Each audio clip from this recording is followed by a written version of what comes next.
Près des feux du soir, les villageois chuchotaient avec des voix tremblantes, non plus de moquerie, mais de peur. Sa beauté détruit. Sa bénédiction s'est transformée en malédiction. Quelle sorte de femme est-ce là? Mais Sabrina resta silencieuse. Elle regardait l'homme autrefois puissant. Un homme qui dînait avec des rois.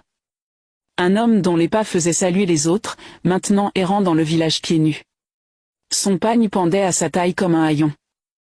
La salive s'accumulait au coin de sa bouche.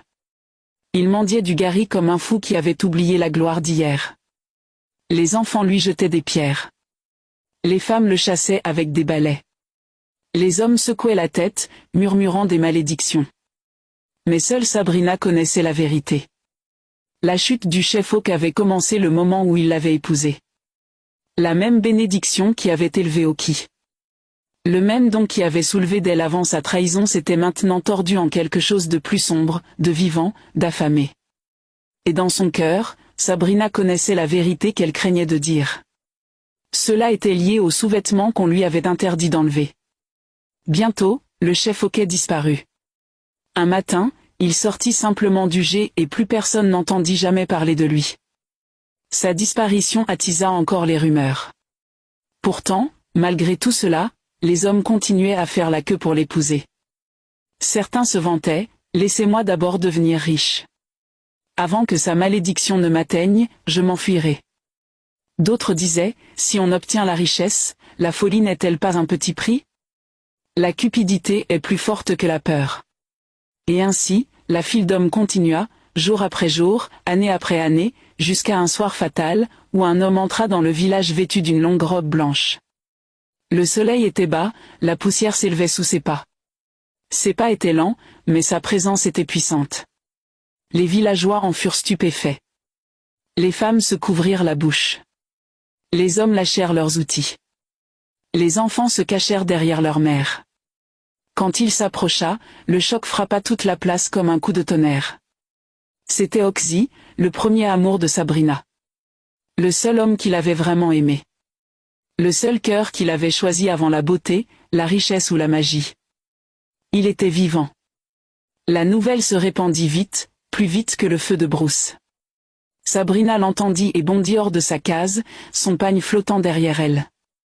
Quand elle atteignit la place du village et le vit, ses genoux fléchirent. Elle tomba à ses pieds, les larmes coulant sur son visage. « Tu es vivant » sanglotait-elle. « Je savais que tu étais vivant. » Ocasier la releva doucement. Ses mains tremblaient en touchant son visage. Le même visage qu'il avait aimé avant que le monde n'y voie de la beauté. « Ma Sabrina » murmura-t-il, « je suis revenu vers toi. » Il raconta son histoire aux villageois. C'était d'elle, le pêcheur, l'homme qui avait trahi Sabrina, qui l'avait kidnappée par jalousie. D'elle avait attaché Ocasi dans la brousse pendant des mois. Il serait mort là-bas. Mais des chasseurs d'un village voisin l'avaient trouvé à moitié conscient et l'avaient sauvé. Je suis resté loin pour guérir et me mettre en sécurité, dit Okié. Mais je ne pouvais pas me cacher pour toujours. Je devais revenir vers la seule femme que j'ai jamais aimée. Le cœur de Sabrina tremblait. Elle voulait se jeter dans ses bras et ne plus le lâcher. Mais elle connaissait la vérité. Si elle l'acceptait, Oxy, la malédiction le frapperait aussi. Il deviendrait comme les autres, perdu, brisé, détruit, et Sabrina préférerait mourir plutôt que d'apporter la souffrance à l'unique homme qu'il avait jamais aimé. Alors, elle fit la seule chose possible. Elle retourna dans la forêt, là où elle avait rencontré pour la première fois la mystérieuse vieille femme. Le vent était froid. Les arbres chuchotaient des secrets. Et là, sous le vieux fromager, la vieille femme apparut à nouveau. Sabrina tomba à genoux, sanglotant. « S'il te plaît, reprends ce sous-vêtement. Reprends cette malédiction. Mon amour est revenu, et je ne veux pas le détruire. » La vieille femme hocha lentement la tête. « Je savais que ce jour viendrait, dit-elle d'une voix plus ancienne que la terre. Le cœur des hommes est méchant et égoïste. Ta beauté t'a été donnée pour punir les avides. Ceux qui te cherchaient non par amour, mais par intérêt. » Elle toucha doucement l'épaule de Sabrina. « Mais celui qui t'aime vraiment est revenu. Le sort a donc accompli son but. » Elle désigna la taille de Sabrina. Rentre chez toi. Enlève le sous-vêtement. Brûle-le ce soir. Ta souffrance prend fin. Sabrina pleura de gratitude. Elle remercia la vieille femme et courut chez elle plus vite qu'elle ne l'avait jamais fait de sa vie. Elle enleva le sous-vêtement, cette beauté maudite, ce don qui avait détruit des vies, et le jeta dans le feu. Les flammes l'avalèrent en quelques secondes.